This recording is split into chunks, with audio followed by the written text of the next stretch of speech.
Hello दोस्तों, कैसे आप सभी लोग। उम्मीद करते हैं आप सभी अच्छे होंगे। प्लीज़ इस चैनल को ज़रूर सब्सक्राइब कीजिए क्योंकि यहाँ पर आपको काफ़ी ज़्यादा इन्फॉर्मेटिव वीडियोस मिलेगी। तो भारत में बहुत सारी एयरलाइंस काम करती है और बहुत सारी एयरलाइंस हमारे यहाँ पर आने वाली है। जैसे कि एक समय में भारत की सबसे बड़ी एयरलाइन रह चुकी जेट एयरवेज़ कम बैक करने वाली है, और दूसरी तरफ राकेश झुनझुनवाला की आकाशा एयर भी आने वाली है जो बजट एयरलाइंस होगी। लेकिन भारत में एक ऐसी एयरलाइंस है जिसके साथ इतने ज़्यादा हादसे हो रहे हैं कि पूछो मत, और सरकार को भी यहाँ पर इस एयरलाइन को शो कॉज नोटिस इशू करना पड़ा। और अब इस एयरलाइन को सरकार को जवाब देना होगा कि क्या आपके खिलाफ एक्शन क्यों ना लिया जाए। और इसका मतलब ये है कि इस एयरलाइन के बुरे दिन अब शुरू हो चुके हैं, और अब इतनी हालत ख़राब हो गई है इस एयरलाइन की कि हो सकता है कि आने वाले दिनों में ये एयरलाइन ही बंद हो जाए। आखिर क्या है पूरा मामला और क्यों सरकार ने इस एयरलाइन को शो कॉज नोटिस इशू किया है। क्या सच में ये एयरलाइन बंद होने वाली है? आज इसके बारे में पूरी डिटेल के साथ बात करते हैं, लेकिन उससे पहले हम न्यूज़ आर्टिकल देख लेते हैं। Moneycontrol news. SpiceJet gets DGCA notice of poor safety oversight. SpiceJet had reported 3 safety incidents in the last 24 hours and at least 8 incidents of technical malfunction happening on aircraft just within the last 18 days. यानी कि एक ही दिन में से 24 घंटे के अंदर अंदर 3 सेफ्टी इंसिडेंट्स हो चुके हैं स्पाइसजेट के प्लेन के साथ, और पिछले 18 दिनों में 8 हो चुके हैं। Business Standard. SpiceJet gets notice over flight safety says will be doubly careful. यहाँ पर कह दिया है कि हम भली भांति केयरफुल है इस चीज़ से, लेकिन वो नोटिस तो मिल गया है इनको।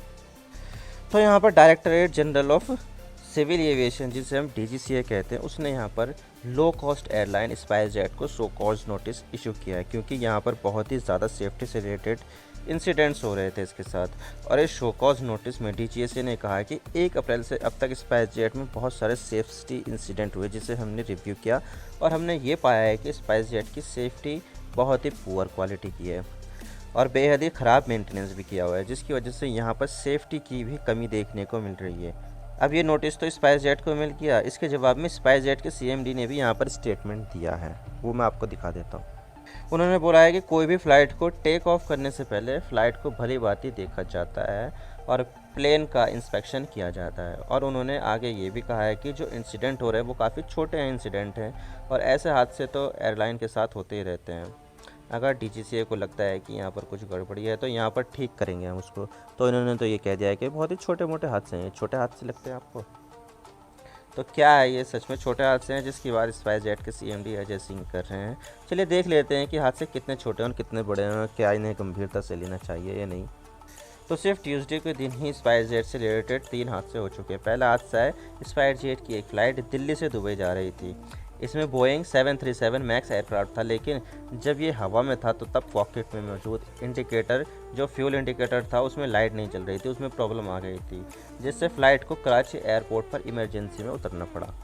इसके अलावा कांडला से मुंबई जा रही एक फ़्लाइट को मुंबई में प्रायोरिटी लैंडिंग करनी पड़ी क्योंकि उसके जहाज़ की विंडशील्ड में ही क्रैक आ गया था। और इसके अलावा स्पाइसजेट का एक कार्गो प्लेन था बोइंग 737, उसने कोलकाता से चाइना के लिए उड़ान भरी, लेकिन बाद में पता चला कि उसका रडार ही काम नहीं कर रहा है, तो ऐसे में उसको वापस कोलकाता लैंड करवाना पड़ा। तो एक ही दिन में ये 3 हादसे हो चुके हैं। इसके अलावा स्पाइसजेट की 2 जुलाई की दिल्ली से जबलपुर फ़्लाइट में भी हमें धुआं देखने को मिला था, लेकिन जब बाद में इन्वेस्टिगेशन की गई तो बाद में पता चला कि Q400, ये Q400 प्लेन का नाम है, इसके 2 इंजन में से एक इंजन का ऑयल लीक हो गया था, जिसकी वजह से पूरे एयरक्राफ्ट में धुआं ही धुआं भर गया था। और इसी तरह से हमें स्पाइसजेट से रिलेटेड पिछले 18 दिनों में 18 हादसे देखने को मिल रहे हैं, लेकिन स्पाइसजेट के CMO अजय सिंह कह रहे हैं कि ये छोटे हादसे हैं, अक्सर होते ही रहते हैं। आप मुझे बताइए कि ये छोटे हादसे हैं या नहीं, क्या इन्हें हल्के में लेना चाहिए या नहीं, इन्हें गंभीरता से लेना चाहिए। लेकिन सवाल यह आता है कि स्पाइसजेट में हो रही प्रॉब्लम की वजह क्या है। तो इसकी वजह है स्पेयर पार्ट्स की कमी। अभी जो DGCA ने शो कॉज नोटिस दिया है उसमें कंपनी की फाइनेंशियल कंडीशन के बारे में भी बात की गई, जहां पर ये बात निकल कर आई है कि एयरलाइन की हालत पैसों के मामले में काफ़ी पतली है और इसके एयरक्राफ्ट को मेंटेन करने और स्पेयर पार्ट खरीदने के भी पैसे नहीं हैं। अगर खुद सोचिए, जिस एयरलाइन के पास ये बेसिक चीज़ करने के पैसे भी नहीं है तो वो यात्रियों को सेफ्टी कैसे देखेगी। और यहाँ पर DGCA ने सितंबर 2021 में स्पाइसजेट का फाइनेंशियल असेसमेंट किया था, जिससे ये पता है कि यहाँ पर SpiceJet cost and carry mode पर चल रही है, यानी कि जो कुछ भी एयरलाइन को खरीदना है वो कैश में खरीदना होगा।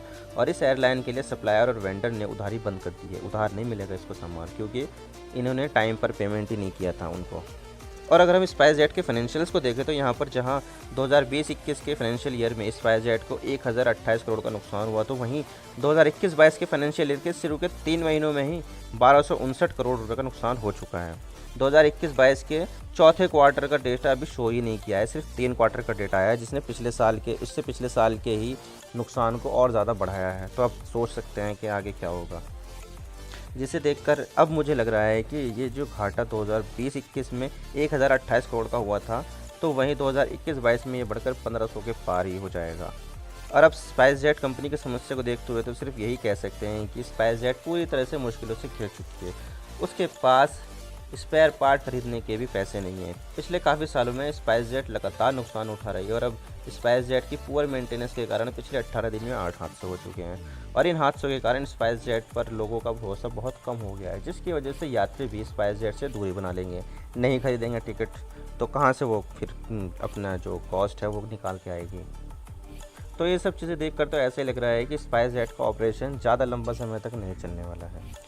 आप इसके बारे में क्या सोचते हैं, आप हमें कमेंट सेक्शन में ज़रूर बताइएगा। मैं हूँ इमरान सिद्दीकी। आप मेरे इंस्टाग्राम पर भी जुड़ सकते हो। आप सिंपली जाइए इंस्टाग्राम में और सर्च कीजिए I_इमरान सिद्दीकी और आप मुझे फॉलो कर सकते हैं। इसके अलावा आप मुझे ट्विटर पर भी फॉलो कर सकते हैं, यहाँ पर भी सेम ही यूज़र नेम है I_इमरान सिद्दीकी। तो दीजिए मुझे इजाज़त, मैं मिलता हूँ आपसे नेक्स्ट वीडियो में। अगर आपको वीडियो थोड़ी सी भी पसंद आए तो चैनल को ज़रूर सब्सक्राइब कीजिए। Thank you for watching. I really appreciate your precious time. God bless you all. Now signing off.